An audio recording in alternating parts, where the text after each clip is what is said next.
What if a multimodal model could think by first imagining the image it needs to understand? A robot could learn to act without forgetting how to see and reason, and a language model could predict dense metric depth as naturally as it answers a question? In this episode, we explore three striking papers that push AI beyond simple prediction toward grounded perception, embodied control, and richer spatial understanding. Together, they reveal a new frontier where generation, action, and geometry work as one. Let's explore the first paper, Reversing the Flow Generation to Understanding Synergy in Large Multimodal Models.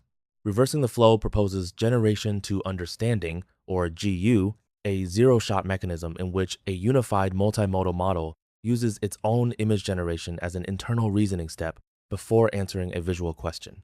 Built and tested on Bagel 7b, the method first prompts the model to create a visual thought through controlled edits such as deblurring, denoising, outpainting, zoom in, object removal, or novel view synthesis, then feeds the generated image back into the understanding pathway alongside the original image in question.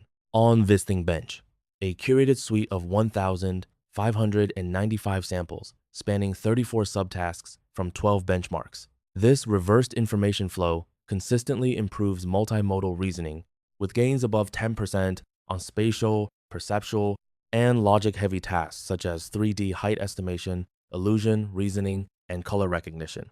Across standard benchmarks, Bagel plus GU improves MM* by 1.2%, Hallusion Bench by 4.2%, MM Bench by 1.8%, and R Bench by 1.6%, showing stronger robustness without retraining or extra parameters.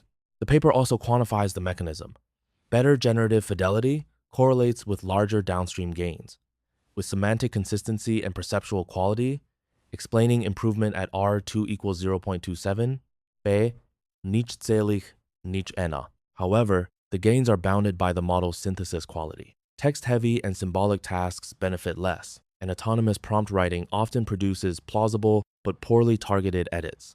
The central contribution is conceptual as much as empirical. The authors show that in large multimodal models, generation can function as a perceptual hypothesis generator, but only when the imagined image remains grounded, faithful, and task-aligned. Let's explore the second paper, UAM, a dual-stream perspective on forgetting in VLA training. UAM, or Unified Action Model, argues that standard vision-language action training imposes an embodiment tax. When pre-trained vision-language models, such as Qwen2, 57b, or Palagemma, are fully fine-tuned on action data, multimodal understanding collapses, with sequential MLP action heads driving VQA scores to 0, and even MOT-coupled models retaining only a fraction of their original capability. The paper measures forgetting as the relative drop in benchmark score across MMMU, MME, MMBench, MathVista, MM*, and TextVQA, then traces the failure to a representational bottleneck. One encoder is forced to serve both semantic grounding and visual motor control. UAM breaks that bottleneck by adding a parallel dorsal expert, initialized from the generative Bagel checkpoint and trained with a visual dynamics objective, so the action policy learns through a dual-stream architecture rather than a single shared pathway. Trained end-to-end on 3,000 Aloha trajectories for 30,000 steps, with no frozen weights, no gradient stopping, and no auxiliary vision language replay, UAM retains over 95% of the underlying VLM's multimodal score, with less than a 5% average drop, while also achieving the best average success rate on Calvin and real-world out-of-distribution manipulation tasks involving unseen objects, novel object target compositions, and instruction variation. Attention analysis shows a clean functional split. Semantic tokens attend to target objects and goal regions, while dorsal tokens focus on the robot arm, interaction boundaries, and scene dynamics, indicating that architectural separation alone can preserve semantic competence while improving control generalization. Let's explore the third paper, Unlocking Dense Metric Depth Estimation in VLMs. Unlocking Dense Metric Depth Estimation in VLMs introduces Depth VLM, a vision language model that natively predicts full-resolution metric depth maps and text responses in one forward pass by attaching a 3-4M parameter DPT-style depth head to a pre-trained LLM backbone, such as Qwen3, VL, Vierbay, 8bay. The key novelty is architectural and training, not distillation. Instead of routing geometry through external 3D teachers or per pixel queries, Depth VLM decodes multi-scale features from 3 ViT layers plus the LLM's final image token states, then trains in 2 stages. First, freezing the VLM to fit only the depth head with SI log loss, then end-to-end fine-tuning with joint language and depth supervision.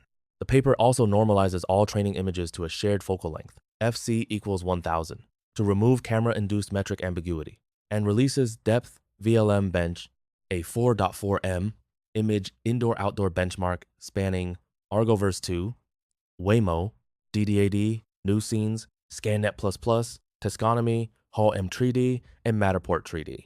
On the paper's Delta 1 metric, Depth VLM, 8B reaches 0.876 average across 9 test sets versus 0.73 for Depth LM, 12B, and 0.603 for U2, VL, 4B, while also surpassing specialized pure vision models, including Depth Anything V3 at 0.877 average and Metric 3 DV2 at 0.812, with markedly better efficiency, 0.42 seconds per 256 times 192 image compared with 2.48 seconds for U2VL and about 13 hours for Depth LM's per pixel query protocol.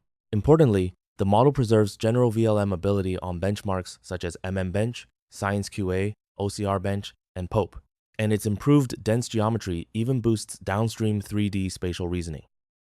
That's a wrap on today's AI paper highlights. Thanks for watching.